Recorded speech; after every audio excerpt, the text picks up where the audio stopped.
Esta es una producción de Cinema Tempo. El cine es una mirada a otras realidades posibles. También es un reflejo de su tiempo, su geografía y su gente. Bienvenidos a Cinema Tempo Mexicano, un espacio para hablar de nuestro cine sin quedarnos en los lugares comunes. Con Marcela Vargas Reynoso y Luis Andrés Olascoaga Toro. Hola a todos nuestros amigos de Cinema Tempo Mexicano, muchísimas gracias por estar con nosotros una vez más. Hoy tenemos un programazo, un invitado de lujo que además nos está visitando desde Alemania. Así que, pues, damos la bienvenida, pero antes también quiero darle la bienvenida a Andrés Olascoaga, que como siempre está aquí conmigo. ¿Cómo estás, Andrés? Muy bien, Marce, emocionado porque vamos a poder hablar de una de nuestras películas favoritas. Lo hemos comentado, pues, realmente y estaba haciendo cuentas desde que nos conocemos, Marce. Es cierto, porque además este es uno de esos casos en que una película se tarda un poco en pasar del circuito de festivales, llegar a las salas comerciales, y sí, prácticamente tenemos los mismos años de conocernos que los mismos años de hablar de lo mucho que nos gusta esta peli. Pero pues cuéntanos quién es que nos está acompañando el día de hoy. Bueno, nuestro invitado de hoy es Gabriel Mariño, guionista, director y editor egresado del Centro de Capacitación Cinematográfica, CCC, que es una constante en la mayoría de nuestros invitados, por que lo veo. Él ha dirigido los cortometrajes Beso Negro, Vivir.1 y Bardo. Además, la película Un Mundo Secreto, que se presentó en el Festival de Cine de Berlín y ganó el premio Mezcal en el Festival de Cine de Guadalajara. Hoy en día, finalmente, promociona la película Ayer Maravilla Fui, que es su segundo largometraje, que además fue galardonada en los festivales de cine de Los Cabos y Morelia. Gabriel, muchas gracias por estar aquí con nosotros. No, muchas gracias a ustedes por la invitación. Primero que nada, hay una cosa que me gustó mucho al investigar un poco sobre ti, y es que antes de dedicarte al cine, estudiaste la carrera de historia. Uh-huh. ¿Qué te llevó de brincar de un campo tan, vamos, tan serio, por decirlo de alguna forma, al cine? Uh-huh. Uh-huh. Pues, bueno, primero, muchas gracias. Gracias por esa bonita presentación que hicieron de la película. Y me da mucho gusto que les guste. Y mira, pues, yo en realidad empecé a estudiar historia porque estaba un poco perdido. Quiero decir, terminé la prepa, en la prepa de la UNAM, CCH Sur, y pues estaba muy chiquito. La verdad es que no tenía mucha idea de qué quería. La verdad es que me había ido bastante mal de calificaciones y estaba presionado porque mi promedio está bien bajo. Y entonces pues no sabía muy bien, como que había muchas carreras que por mi promedio pues estaban completamente descartadas y ya pues no sabía, la verdad, pues qué hacer. Y mi mamá es antropóloga y a mí siempre me gustó mucho la historia. Me encantaba estudiarla en la secundaria, en la prepa, en la primaria, y pensé que podía hacer algo interesante teniendo esta como, digamos, cercanía hacia las humanidades de parte de mi mamá, y verla trabajar y como desarrollarse en ese ámbito me parecía que podía estar interesante. Y bueno, claro, era una carrera que nadie quería. Entonces, pues se me hizo fácil, la verdad, como decir, pues historia. Y claro, entré ahí en filosofía y letras y estuve estudiando, no la terminé, estuve estudiando casi como la mitad. En un punto, después del primer año, ya era muy obvio para mí que no estaba yo a gusto, que ya me sentía como muy sedentario, vamos a ponerle, ¿no? Como que sentía yo que entre aburrido y poco motivado. Había cosas muy interesantes, muy interesantes, pero justo lo que yo tenía idea que iba a aprender, pues no lo estaba aprendiendo y no estaba cerca de aprenderlo, ¿no? Entonces, bueno, yo desde pequeño había sido muy cinéfilo y siempre hablaba de cine y que los directores y director fulano, película sutana, y me iba al Sanborns a ver las revistas así, ya sabes, de cine, ¿no? Cuando todavía eso, antes de internet, antes de que, pues esto todavía era como algo bien bonito de poder ir al Sanborns y ver revistas. Y, y bueno, pues ya como que me decidí a cambiarme de carrera y pues hice el examen al CUEC porque no tenía ganas de entrar al CCC, pensaba que era muy fresa. Y yo como era universitario, le iba a los Pumas, decía, bueno, pues el CUEC. Y hice examen al CUEC y pues llegué a la entrevista y me batearon durísimo. Fue una entrevista así realmente sangrienta. La recuerdo y sí me hicieron la verdad que pomada los maestros y los alumnos más grandes que me entrevistaron. Y me di cuenta que al haberme preparado para el examen del CUEC, pues estaba, o sea, me clavé más viendo películas. Para todo esto cabe destacar que mi papá estudió cine también, él es egresado del CUEC y también por eso es que yo quería entrar al CUEC. Él se dedicó mucho más a la docencia que a la producción, pero bueno, pues como que él fue el que me introdujo al mundo del cine y cuidaba mucho el tipo de películas que veía. Quiero decir, o sea, cuidaba, quiero decir que me llevaba siempre a ver Volver al Futuro, Los Goonies, Karate Kid, etcétera, ¿no? Y como que él sabía que me iban a gustar y me encantaban al final. Entonces, él me dijo, mira, lee estos libros, vete a tales películas, preparándome para el examen, como te digo, y ahí me di cuenta que realmente me gustaba el cine, realmente me gustaba mucho clavarme, meterme mucho, y lo disfruté tanto en la preparación que dije, creo que sí voy por el camino correcto. Decidí seguir en historia, pero casi ya como solamente materias que me gustaban mucho y la fui dejando, y me volví a hacer el examen el año siguiente al CUEC y al CCC, y en el CUEC me volvieron a batear, y en el CCC pues ya me quedé. Entonces, pues ya, dije, bueno, pues ya ni modo, el CCC será. Y la verdad es que después me di cuenta que estuve muy a gusto ahí, me encanta, es mi alma mater, la quiero muchísimo, y creo que fue un buen golpe de suerte haber entrado al CCC, así como entré, y todo fluyó muy bien. Así que en realidad es que fue más como una crisis de vocación o de orientación vocacional que un plan, ¿sabes? Como de estudiar historia. Oye, Gabriel, y pues hablando ya de Ayer Maravilla Fui, que ya está ahorita en salas de cine, pues es una película que tanto a Andrés como a mí nos gusta mucho porque explora este tema de la soledad o de la posibilidad o imposibilidad de relacionarnos con otros, pero no lo está diciendo explícitamente. ¿De dónde vino este interés por abordarla desde una visión fantástica sobre la corporalidad? Pues mira, recuerdo de hecho un muy bonito, una pieza que escribiste tú justamente para una revista, justo cuando se estrenó en Morelia. Fue de las cosas más bonitas que se han escrito de la película. Y se hablaba como de que, bueno, escribías un poco como que la fantasía planteaba digamos, como una realidad improbable que nos permitía como adentrarnos un poco como en cuestionamientos de la condición humana. Entonces, yo creo que eso es algo que hace la buena ciencia ficción, la buena fantasía, ¿no? Que lo que hacen es que te plantean un escenario, digamos, un tablero de un juego, por decir, o una realidad improbable, y dentro de esa realidad improbable te dan chance de construir de manera, digamos, realista dentro de la improbabilidad, dentro de la irrealidad.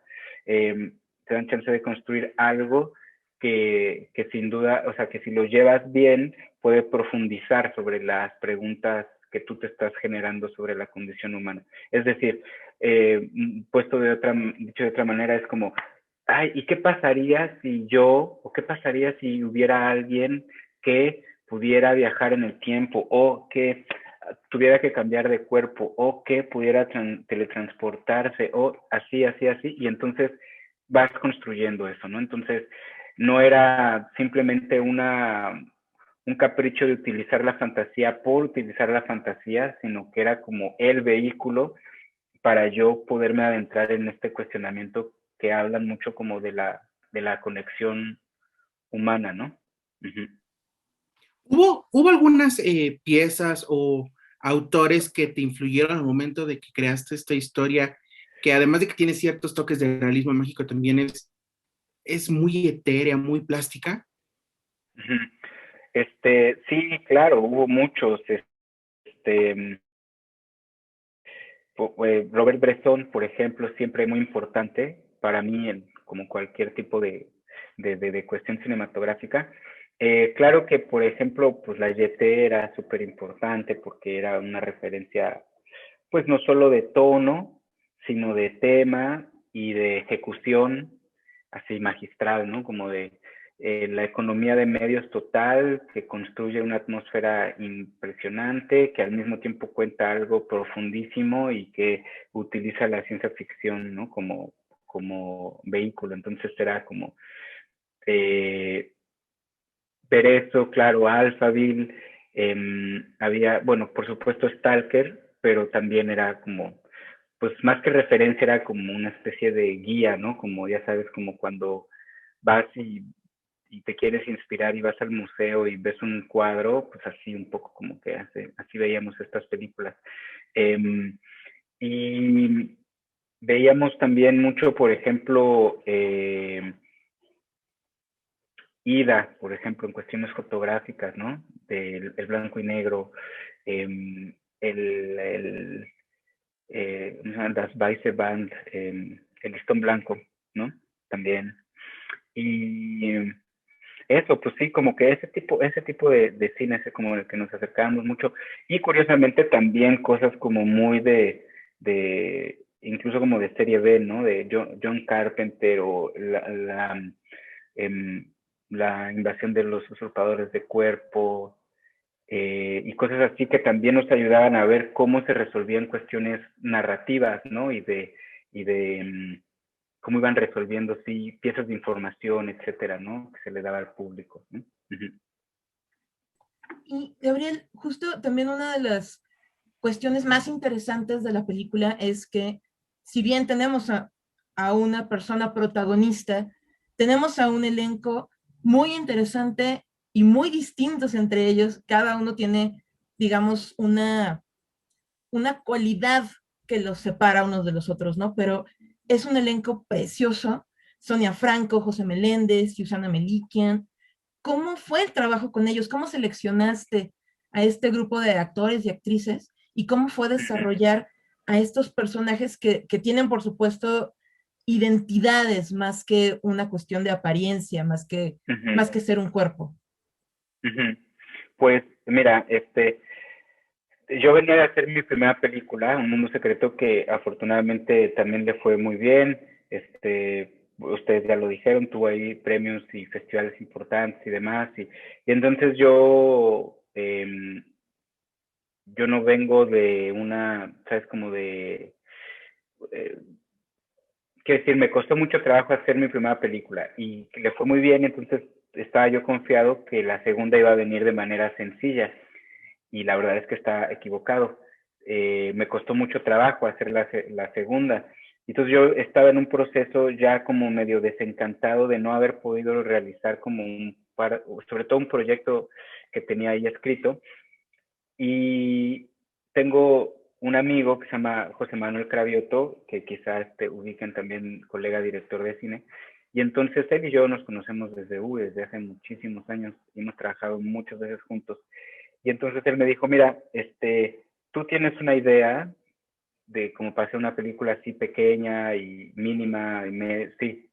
Y fíjate, ubicas a Susana Melikian, sí. Ah, pues Susana es mi amiga y ella quiere producir algo porque o sea, no, los castings que le llegan no le parecen interesantes. Ella tiene ganas de hacer un papel femenino, interesante, una película arriesgada, algo que realmente le deje y no lo está encontrando y ya dijo, a la fregada lo voy a producir. Entonces, los voy a juntar, ustedes ahí platiquen y hagan algo. Y así tal cual. O sea, nos juntó, platicamos, yo le platiqué un poco a Susana cuál era la idea que yo tenía, ella me platicó como la idea de producción que tenía en mente y nos dimos cuenta que había química, que podíamos chambear, que nos entendíamos bien, que ella entendía sobre todo como la esencia de lo que yo quería contar y a mí su energía y su, digamos, como lo que ella podía aportar al personaje también me parecía muy interesante. Y así fue como Susana entró al, digamos, como a la película. Y de ahí en adelante, bueno, por ejemplo, yo a Sonia la vi en el teatro hace muchos años y entonces desde que la vi en el teatro dije, yo quiero trabajar con esa mujer, me parece impresionante. Todo su físico, su voz, su rostro, la presencia que tiene. Y, y entonces, básicamente era ella, el personaje del lente cuando era mujer, como que no hubo mucho más que ver, ¿no? Vimos por ahí otra propuesta bien interesante, pero la verdad es que yo ya tenía mi mente fijada en Sonia. Rubén Cristiani, yo estudié en el CCC, como les digo, y muchos de mi generación le ayudaban a las generaciones de arriba, siempre se hace eso, la generación o varias generaciones de arriba a los que nos tocaba echarle la mano siempre eran la generación de Emilio Portes, y entonces Emilio siempre tenía en sus cortos, bueno, en sus cortos últimos, iba Rubén, y Rubén andaba por ahí, y también estuvo en La cabeza de Juan Pérez, me parece que hasta en Pastorela, etcétera. Y yo siempre lo veía ahí a Rubén Cristian, y decía, oh, qué bueno es, qué padre cara, qué buena onda.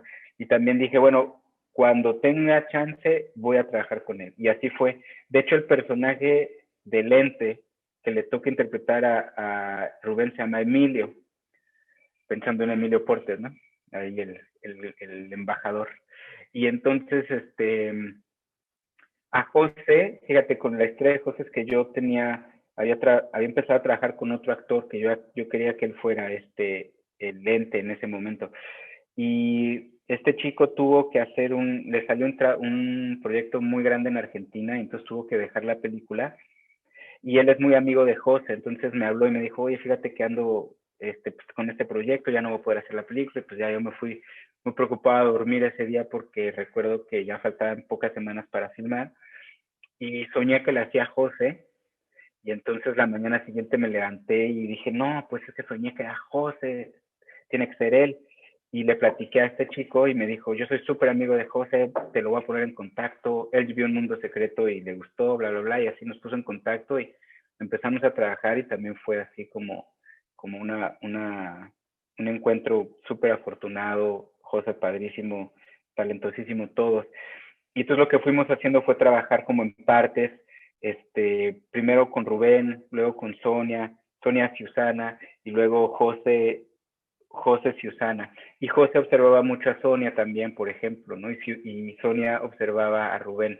O sea, así como que se fue, digamos, concatenando el personaje, el tono del ente, ¿no? Y bueno, sí, como que un poco la idea era entonarlos, pero también los momentos que cada uno interpreta del lente son muy diferentes y muy particulares, entonces también tenía que haber una variación dentro de eso, ¿no? Uh-huh. Ese era el reto, pues, ¿no? Sí, claro, y justo siendo una película de tantos silencios, porque además, justo en esta gestualidad de los personajes, se dice mucho más que en sus diálogos. ¿Cómo fue el trabajo con ellos para esa parte, digamos, del guión? Más bien, ¿cómo trabajaste tú el guión a la hora de escribir la película pensando en que sería tan gestual? Pues mira, la verdad es que yo no escribí un guión, o sea, escribí un argumento y sobre el argumento trabajamos, porque también era un poco la idea de la película, ¿sabes? Como decir, vamos a trabajar como una especie de, era parte del experimento, trabajar sin guión. Había un principio, un desarrollo y una parte final, y entonces como que eso nos daba digamos, como un blueprint, una guía como de todo lo que tenía que pasar, pero había muchas partes que no estaban desarrolladas o que no existían, entonces esas fue las que fuimos desarrollando con los actores. Todos muy valientes, me tuvieron mucha confianza y muy propositivos. Y bueno, pues sí, así como que había momentos en el set que yo decía, es que siento que me hace falta un poquito una reacción de esto, o creo que me hace falta construir esto otro, pues ahora sí que a ojo de buen cubero, ¿no? Pero era parte un poco de la experiencia. Y yo soy un convencido de que, digamos, los diálogos en el cine solamente debe haber, por lo menos en el cine que yo hago, o ese es mi esfuerzo, cuando las imágenes no pueden narrar lo que quieres decir, y entonces necesitas realmente las palabras, ¿no? Las palabras ahí suman, no necesariamente la imagen ilustra las palabras, ¿no? Entonces, eh, partiendo de esa directriz, que yo ya había hablado mucho de esto con los actores, pues tampoco es que el guión estuviera plagado de diálogos, porque yo pienso que lo más bonito que tiene el cine es cuando tú puedes observar lo que sucede. No te lo cuentan los personajes, no lo escuchas ya sabes, como estos personajes oído que solamente están ahí para escuchar lo que 3 o 4 veces te explican la película, ¿no? En diferentes momentos para que la entiendas perfecto. Y lo más bonito es cuando tú lo ves, y entonces es realmente cinematográfico. Entonces, de entrada yo no tenía ningún tipo de preocupación de explicar la película, de, ¿qué está pasando? Chirrión, ¿qué onda con ente? ¿Cómo que se acuesta un viejo y se levanta una mujer? A ver, o sea, ¿qué está? Es como que al yo deshacerme de esa angustia o como de ese, digamos, como pretensión de explicar la película, pues yo era libre de poder hacer muchas cosas, pensando en que yo no quiero retactar de diálogos porque justamente pienso que las palabras deben, como dije, ilustrar solamente lo que la imagen no pueda, pues entonces ya estábamos ahí como mucho más libres, y parece que es difícil, pero la verdad que no. Y bueno, si partes como de esas directrices, yo pienso que no es difícil, que al contrario, te libera mucho y, y eres más libre, más creativo, ¿no? Que cuando te encierras y dices, no, es que no le va a quedar claro, tengo que, ya sabes, explicar otra vez esto, híjole, ¿cómo lo voy a explicar? Y no, pues es otro diálogo gigante, etcétera, ¿no? Pues sí, como que así fue un poco como construimos ese rollo, ¿no? Gabriel, me gustaría preguntarte sobre la estética de la película. Mencionabas hace un momento a cineastas como Michael Haneke, a Pawlikowski, a Mark Russa.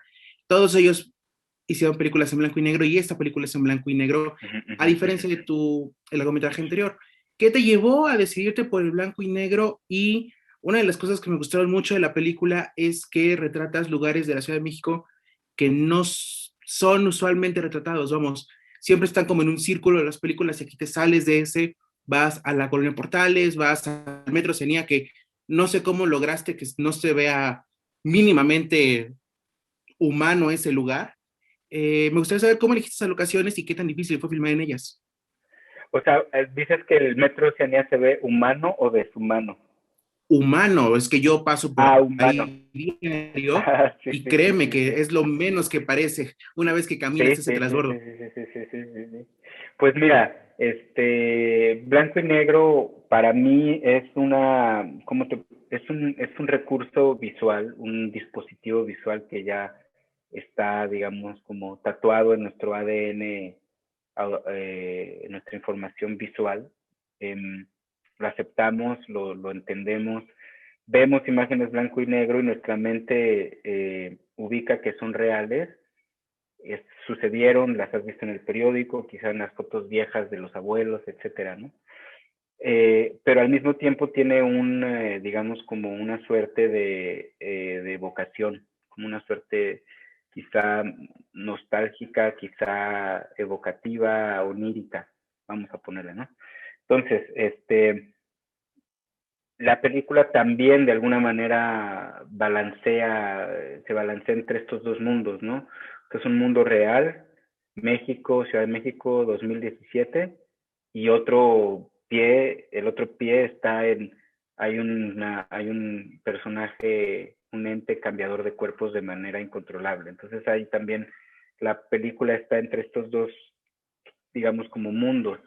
Pensábamos que el blanco y negro era una herramienta cinematográfica o visual, digamos, en este sentido, apropiada, interesante para construir un tono real y no real, ¿sabes? O sea, extraerle como algo que se va con los colores y que te devuelve, por ejemplo, texturas, te devuelve detalles de las cosas. Y esta película también va mucho de detalles, de cositas chiquitas. Entonces era como de, ay, mira cómo se le ve el pelo a cómo se le ve la piel, ay, mira las texturas de las paredes, ay, mira la ciudad. Y justamente esto que dices, la ciudad en blanco y negro pues adquiere completamente otra pátina, vamos a ponerle, ¿no? La recubres de algo que te permite observar, que te permite fijarte en cosas que no necesariamente cuando la ves a color las notas se te pasan por alto, así sucede. Yo le decía al fotógrafo y él lo compartía como que tenemos una relación amor-odio con la Ciudad de México, como que la odiamos y la amamos por igual. Yo la disfruto y la padezco y y la sufro, pero también me encanta. Y también cuando cuando hice la película sabía que me iba de la Ciudad de México a vivir a Alemania, entonces era una suerte como de despedida, de filmar ahí. Claro, regresaré a filmar ahí, pero ya no estaré viviendo ahí. Entonces escogimos locaciones, por ejemplo, como dices, Portales, República de Cuba, que eran lugares, por ejemplo, primero toda la parte de Portales, Sinatel, pues es el barrio de mis papás, ahí yo viví mucho tiempo. La estética donde suceden las cosas, ahí mi mamá se pinta el pelo, se lo corta desde hace años. Son calles que yo caminé yendo al CCC, son detalles que yo vi, que yo caminé, que yo viví y que entonces ubico, son parte de mi vida. Entonces yo los quería incorporar a una de mis películas y bueno, a esta en particular. Sabía que iba a generar una suerte de intimidad. No sabía muy bien, o sea, era mi apuesta, ¿no? Por lo menos iban a ser locaciones que no todo el mundo las ubica, ¿no? Porque pues, no todo el mundo ubica ese pasa desnivel pero bueno, yo he pasado por ahí 1000 veces, entonces era importante. República de Cuba, ahí vivió el fotógrafo. El del fotógrafo vivió en la casa donde filmamos, donde es la casa del lente. Justo sabía todas estas historias ahí familiares y de pronto cosas como el metro Oceanía o el paradero del metro Pantitlán, pues a mí me parecen súper bonitos. Claro, son horribles, ¿no? Están llenos de cemento, tubos, etcétera. Los chicos skaters más los camiones con llamas, el metro elevado. A mí me parece muy bonito, pero ubico que es una belleza muy particular. Entonces la idea era como retratarlo, eso, un poco como lo veíamos el fotógrafo y yo, que nos encanta, nos parece fascinante, pero pues eso hay que transmitirlo, no nomás, ¿sabes? Ponerlo ahí porque por otro lado yo entiendo que pues que es muy feo, que es así, pues muy brutal toda ese paisaje. Pero como lo estamos haciendo con mucho cariño, con mucho amor a la ciudad, entendiendo la dualidad, o por lo menos dentro de nosotros, pues yo creo que por eso medianamente ahí se queda retratado algo, ¿no? De lo que comentan. Y Gabriel, pues ya para ir cerrando, porque se nos acaba casi el tiempo de este episodio, pasaron casi 4 años entre que Andrés y yo pudimos ver la película en festivales, que ahora llega a salas comerciales. Tuvo ahí un momento, proyecciones en Cineteca Nacional. ¿Cómo fue para ti, pues, este proceso, ver un camino tan largo para que por fin podamos ver tu película, digamos, en más espacios? Sí, hablo mucho, ¿verdad, Marta? Pues ya se le está acabando el tiempo porque hablo mucho, pero bueno, es No, que está bien, buena la bien. plática. Pues mira, contento, claro, porque ya es una cosa que no calculamos tardarnos tanto. O sea, la verdad la idea era estrenarla en 2019. Estuvo en el foro de la Cineteca en el 2018, entonces, lo cual fue súper afortunado, padrísimo. Anduvo por toda la República y tuvo muchas proyecciones y le fue muy bien. En 2019, literal, se nos cayó el aportante antes de firmar la carpeta de Ficine. Así ese día se cayó por cuestiones del SAT. y pues no pudimos reavivarlo para 2020 al principio, pero sí hacia el final, pero bla, bla, bla, bla. Pienso que esta es una radiografía de lo que puede sucederle a una película independiente mexicana cuando de pronto hay una o dos cositas que no jalan, pues eso, la película se puede ir a varios años sin estrenarse. Por otro lado, eso no necesariamente es una tragedia, porque pues la película de pronto sigue generando conversación, sigue generando atención. Para mí es increíble. Imagínate, uno piensa que las películas tienen una vida de 1 o 2 años. Es la vida que uno les quiere otorgar, pero quizá las películas tienen más vida, y entonces eso es lo que de pronto ahora me doy cuenta, ¿no? Y se insertan en nuevas conversaciones, como esto que ahora dice José en las entrevistas, que la película tiene que ver como con personajes que no se sienten representados ya con un solo sexo. Está hablando de entrada, la inserta en una conversación completamente contemporánea que yo no calculaba, pero que se me hace increíble. Entonces, contento, muy contento, espero que la mayor gente posible la pueda ver en cine, porque la pensamos mucho, o bueno, la pensamos para una pantalla grande, etcétera. Entonces, pues sí, ojalá que la experiencia cinematográfica siga viva. ¿Mm? Pues, Gabriel, esperemos que mucha gente de verdad vaya a ver esta película al cine. Recuerden, Ayer Maravilla Fui ya está en salas comerciales en México. Muchísimas gracias por acompañarnos, especialmente con estas diferencias horarias tan complicadas que pueden ser a veces. Y pues ya para despedirnos, Andrés, ¿dónde pueden encontrarte en redes sociales nuestros amigos de Cinematempo Mexicano? Ahí me pueden encontrar en Twitter como @AndrésOlasToroX, en Instagram Andrés Olas Toro, y con muy mala suerte en el Metro Oceanía cruzando de línea B a línea 5. Marce, ¿a ti dónde te podemos encontrar? A mí me encuentran en Twitter e Instagram como Marce-Vargas88 y en Facebook como Marcela Vargas, periodista. Gabriel, ¿a ti dónde podemos encontrarte en redes y dónde puede enterarse la gente de más funciones de Ayer Maravilla Fue? Pues mira, a mí en Facebook yo estoy así como Gabriel Mariño. La película está en Twitter como @ayermaravilla, y en Facebook Ayer Maravilla Fui. Ahí va a haber todo, funciones, etcétera, porque se van a ir abriendo más salas conforme la pandemia nos lo vaya permitiendo. Y en Instagram, que es donde estoy más activo, es @corregabo, y en Twitter @corregabo, así tal cual. Pues amigos de Cinematempo Mexicano, ya saben dónde pueden encontrarnos. Sigan a Gabriel, vayan a ver la película y recuerden que pueden ver los otros episodios de Cinematempo Mexicano y los otros programas de la familia de Cinematempo en nuestras redes sociales, en Instagram Cinematempo MX, y en Facebook y Twitter nos encuentran como Cinematempo. Muchísimas gracias y hasta la próxima.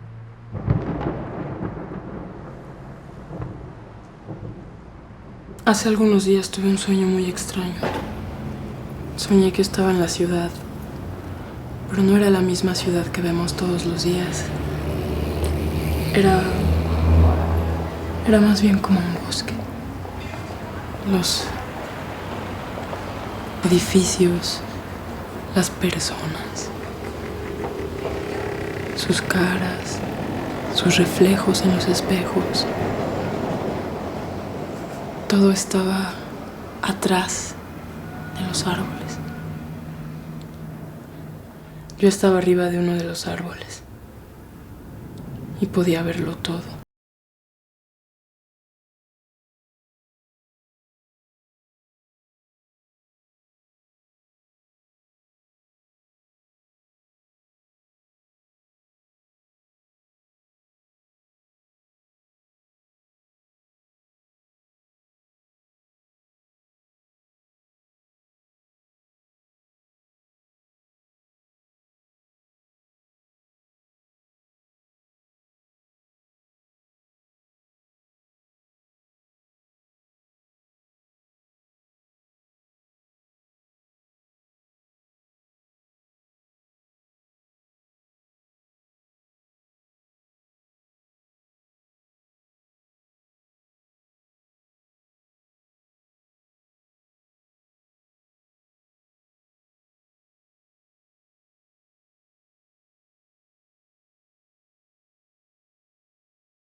un espacio para hablar de nuestro cine y de los talentos que lo hacen posible. Cinema Tempo Mexicano, con Marcela Vargas Reynoso y Luis Andrés Olascoaga Toro. Esta fue una producción de Cinema Tempo. Producción de audio, Hernán Espinosa Anguiano. Producción de Facebook Live, Jaime Rosales. Voces, Lucero Calderón y Hernán Espinosa.